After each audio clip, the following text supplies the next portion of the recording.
प्रियजनों, राधे राधे, जय श्री कृष्ण। मैं हूं चाणक्यराज भारद्वाज और आप देख रहे हैं राशि ज्योतिष, दर्पण मन का, सुख जीवन का। प्रियजनों, जैसा कि आप जानते हैं, हम चर्चा कर रहे हैं केतु के गोचर के विषय में, केतु के महाराशि परिवर्तन के विषय में, जो कि केतु ने किया है 30 अक्टूबर सन 2023 को शाम को 4:37 पर। केतु तुला राशि से निकलकर और प्रवेश कर गए हैं कन्या राशि में। अब ये आगामी 18 महीनों तक यहीं पर रहने वाले हैं। प्रियजनों, केतु जब एक राशि में गोचर करते हैं तो वह 18 महीनों का समय व्यतीत करते हैं वहां पर, और राशि चक्र पूरा करते हुए जब उसी राशि में दोबारा प्रवेश करते हैं तो 18 वर्षों का समय लेते हैं। तो प्रियजनों, 18 महीनों तक कन्या राशि में गोचर करते हुए केतु किस तरह का प्रभाव डालेंगे 12 राशि और 12 लग्न के जातकों पर, इसी विषय पर हम चर्चा कर रहे हैं। इसी विषय पर चर्चा करते हुए हमने अब तक मेष से लेकर और मकर राशि और लग्न के जातकों पर क्या प्रभाव रहेगा इस विषय पर चर्चा की है। यदि आप ये वीडियो नहीं देख पाए हैं तो हमारी चैनल पर ये सभी वीडियो उपलब्ध हैं, आप जाकर के देख सकते हैं। आज लास्ट की जिन 2 राशियों के विषय में हम बात करने वाले हैं प्रियजनों, केतु के गोचर के प्रभाव के विषय में, वह है कुंभ और मीन। तो प्रियजनों, आप कहीं मत जाइएगा, मेरे साथ बने रहिएगा अंत तक। वीडियो में हम बात करेंगे कुंभ राशि और कुंभ लग्न के जातकों के विषय में, केतु का प्रभाव कैसा रहने वाला है, और मीन राशि और मीन लग्न के जातकों के विषय में केतु का प्रभाव कैसा रहने वाला है, यह चर्चा करेंगे। और वीडियो के अंत में कुछ मैं उपाय भी बताऊंगा जिनके माध्यम से आप केतु के दुष्परिणामों को काफी हद तक शुभ कर पाएंगे और केतु के शुभ परिणामों को काफी हद तक शुभ भी कर पाएंगे। तो चलिए प्रियजनों, देर नहीं करते, शुरू करते हैं। हम सबसे पहले बात करते हैं हम कुंभ राशि और कुंभ लग्न के जातकों के बारे में। सबसे पहले मैं ये बता दूं आपको कि आपकी जन्म कुंडली के जिस किसी भी भाव या जिस किसी भी घर में चंद्रमा विराजमान है, यदि वहां पर 11 नंबर लिखा हुआ है तो आपकी राशि कुंभ बनती है, और यह वीडियो आपके लिए है। यदि आपकी जन्म कुंडली के पहले भाव या पहले घर में 11 नंबर लिखा हुआ है तो आपकी लग्न कुंभ बनती है, यह वीडियो आपके लिए भी है। तो प्रियजनों, मैं बता दूं आपको कि आपकी राशि से जो केतु का गोचर हो रहा है प्रियजनों, वह हो रहा है अष्टम भाव में। अष्टम भाव में किसी भी ग्रह को अच्छा नहीं माना जाता। अब देखिए, लॉजिक के आधार पर मैं बताऊंगा आपको कि अष्टम भाव में जब केतु विराजमान होते हैं तो किस प्रकार का फल प्रदान करते हैं। देखिए, अष्टम भाव से हम क्या देखते हैं? अष्टम भाव से हम देखते हैं, आयु का विचार करते हैं। अष्टम भाव से हम अष्टम भाव से हम अचानक धन जो मिलता है उसका विचार करते हैं, गड़े धन का या छुपे धन का, गूढ़ विद्या, तंत्र मंत्र, गूढ़ रहस्य, इन बातों का अष्टम भाव से विचार करते हैं। अष्टम भाव को मृत्यु भाव कहा जाता है। अष्टम भाव मारक भाव है। इसमें बैठा ग्रह या पड़ी राशि मार्केश कहलाती है इनके स्वामी। अब केतु डिटैचमेंट का कारण है प्रियजनों, केतु अलगाव का कारण है। केतु दूर करते हैं चीजों को जहां बैठते हैं वहां से। जैसे कि आपकी आयु में कमी कर सकते हैं अष्टम भाव में विराज करके केतु। इसका सीधा सा कारण यह हो सकता है कि आपको कोई गंभीर बीमारी हो सकती है, या पहले से कोई गंभीर बीमारी यदि आपको चली आ रही है तो उसमें अत्यधिक सावधानी की आपको जरूरत है। उसके हालात थोड़े खराब हो सकते हैं। पत्नी की सेहत के विषय में भी आपको विशेष ध्यान रखना पड़ेगा। यदि आपको कहीं से धन प्राप्ति होने वाली हो, या आपको लग रहा होगा जैसे हम कहें कि मान लीजिए कहीं आपका धन फंस गया था या आपको मिलने वाला होगा, उसमें अड़चनें पैदा होंगी, या कहीं से आपको धन प्राप्ति के आसार नजर आ रहे होंगे, उसमें ब्रेक लगेगा, कोई ना कोई अड़चन पैदा होगी उसमें। परंतु ऑकल्ट साइंस की तरफ, ज्योतिष की तरफ आपका झुकाव बढ़ेगा। हो सकता है आप उसमें रुचि लेने लगे। तंत्र मंत्र, गूढ़ विद्या या गुप्त रहस्यों के बारे में जानकारी लेने की और आप अग्रसर हो जाए, आपकी रुचि बढ़ जाए, ऐसी पुस्तकें पढ़ने में आपकी रुचि बन जाए।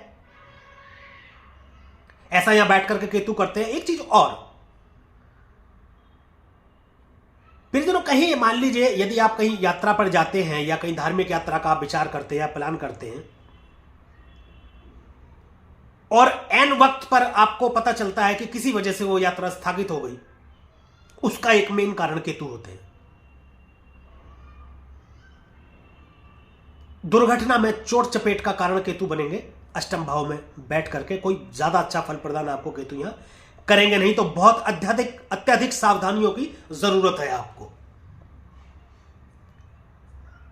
तो परिजनों, कुंभ राशि और कुंभ लग्न के जातकों के विषय में यह रही चर्चा कि अष्टम भाव में केतु जब विराजमान होंगे तो किस तरीके का फल प्रदान करेंगे। अब कुछ उपायों की जानकारी मैं आपको दे दूं कि अष्टम भाव में केतु बैठे हैं तो गणेश जी की आराधना तो आपको करनी ही करनी है। गणेश मंदिर जाएं, रोजाना दर्शन करें। वैसे तो आप किसी भी मंदिर जाएं और मंदिर में माथा टेकें तो आपके बिगड़े काम बनते रहेंगे और अच्छा फल प्रदान करेंगे। यहां एक चीज और मैं आपको उपाय बता दूंगा आपको, कुत्तों की सेवा करें। कुत्ते कौन से? कुत्ते स्ट्रीट डॉग जिन्हें बोलते हैं, पालतू कुत्ते ना, स्ट्रीट डॉग। उनको कुछ ब्रेड वगैरह या टोस्ट वगैरह डालें, रोटी डालें कुत्तों को, उनकी सेवा करें। केतु बहुत अच्छा फल प्रदान करेंगे। मंदिरों में जाएं रोजाना। परिजनों, यह रहा कुंभ राशि और कुंभ लग्न के जातकों पर केतु के गोचर का प्रभाव कैसा रहेगा आगामी 18 महीनों तक, और कुछ उपाय जिनके माध्यम से केतु के दुष्परिणामों को काफी हद तक आप कम कर पाएंगे। अब बात कर लेते हैं आखिरी राशि मीन राशि की। मीन राशि और मीन लग्न के जातकों पर केतु के प्रभाव का क्या असर रहने वाला है आगामी 18 महीनों तक। तो मैं आपको बता दूं परिजनों, आपकी जन्म कुंडली के जिस किसी भी भाव या जिस किसी भी घर में चंद्रमा विराजमान है और वहां पर 12 नंबर लिखा हुआ है तो आपकी मीन राशि बनती है। और आपकी जन्म कुंडली के पहले घर या पहले भाव में यदि 12 नंबर लिखा हुआ है तो आपकी मीन लग्न बनती है। ये वीडियो आपके लिए है। परिजन, मैं आपको बता दूं, आपकी राशि से जो केतु का गोचर हो रहा है वह हो रहा है परिजनों सप्तम भाव में। सप्तम भाव में केतु को कतई अच्छा नहीं माना जाता है, बिल्कुल भी। सप्तम भाव से हम दाम्पत्य जीवन का विचार करते हैं।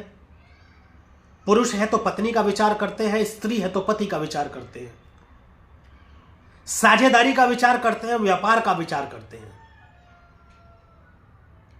पहले से कोई काम साझेदारी में यदि आप करते आ रहे हैं तो अत्यधिक बहुत ज्यादा संभावना है कि व्यापार में साझेदारी टूट जाएगी। अलग करते हैं, ब्रेक करते हैं केतु। यदि आप कोई व्यापार करने का सोच रहे हैं तो मेरी सलाह या मतलब ये रहेगी कि आप अभी हो सके तो उसको ना करें, और साझेदारी में तो बिल्कुल भी ना करें व्यापार।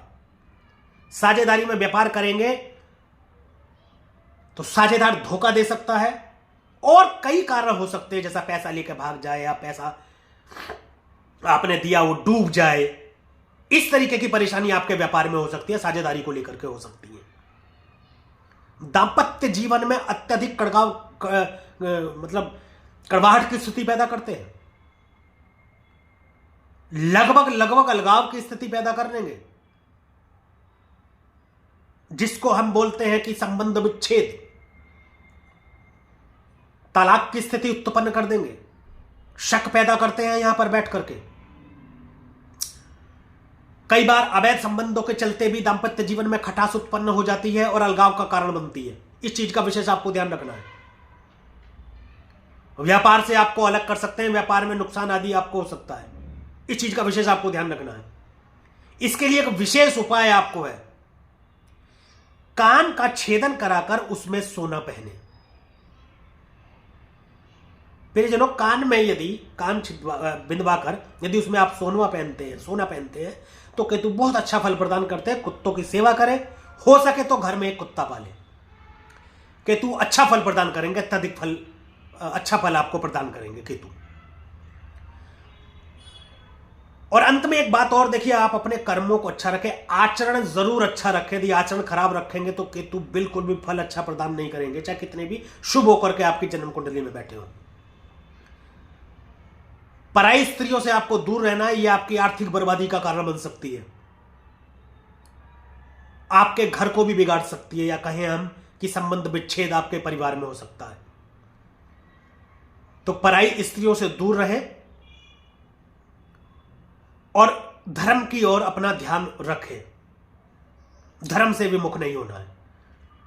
धर्म का साथ यदि रखेंगे या धर्म का साथ नहीं छोड़ेंगे तो अच्छा फल प्रदान आपको केतु करते रहेंगे। देखिए परिजनों, मैं बताता हूं हमेशा है कि कर्म हमेशा प्रधान होता है। आप अपने कर्मों को अच्छा रख करके अपने जीवन को सुखमय बना सकते हैं। ज्योतिष संभावना है। ज्योतिष को ऐसा ना समझे कि ग्रह अच्छा आ रहे हैं या अच्छे गोचर में है तो सब कुछ आपको बैठे बैठे मिलेगा। बिना कर्म किए कुछ भी अच्छा नहीं होगा। कर्म आपको करना ही पड़ेगा और वह भी अच्छा कर्म। अच्छा कर्म करते रहेंगे तो कोई ग्रह यदि खराब फल दे रहा होगा तो वो भी अच्छा फल प्रदान करेगा। यदि कर्म आप अपने अच्छे नहीं रखेंगे तो कोई ग्रह कितना भी शुभ बैठा हो या कितना भी अच्छा बैठा हो, अच्छे भाव में बैठा हो, अच्छे घर में बैठा हो, तब भी अच्छा फल प्रदान नहीं करेगा। कर्म तो आपको अच्छे रखने ही पड़ेंगे। तो परिजनों, ये रही बात कुंभ राशि और कुंभ लगन के जातकों पर कैसा प्रभाव रहेगा केतु का, और मीन राशि और मीन लगन के जातकों पर कैसा रहेगा प्रभाव केतु का आगामी 18 महीनों तक, और कुछ उपाय जिनके माध्यम से आप केतु के दुष्परिणामों को काफी हद तक शुभ कर पाएंगे, शुभ परिणामों को काफी हद तक और शुभ कर पाएंगे। फिर जो ये वीडियो यदि आपको अच्छी लगी हो, जानकारी आपको पसंद आई हो, तो कृपया वीडियो को शेयर करें, लाइक करें और कमेंट करें, और हमारे चैनल को सब्सक्राइब करें तथा बेल आइकन बटन भी दबाएं। आज के लिए और अभी के लिए बस इतना ही। अगली वीडियो में फिर मिलेंगे किसी एक विशेष जानकारी को लेकर के। तब तक के लिए परिजनों, राधे राधे, जय श्री कृष्णा। और आप देखते रहिए राशि ज्योतिष, दर्पण मन का, सुख जीवन का।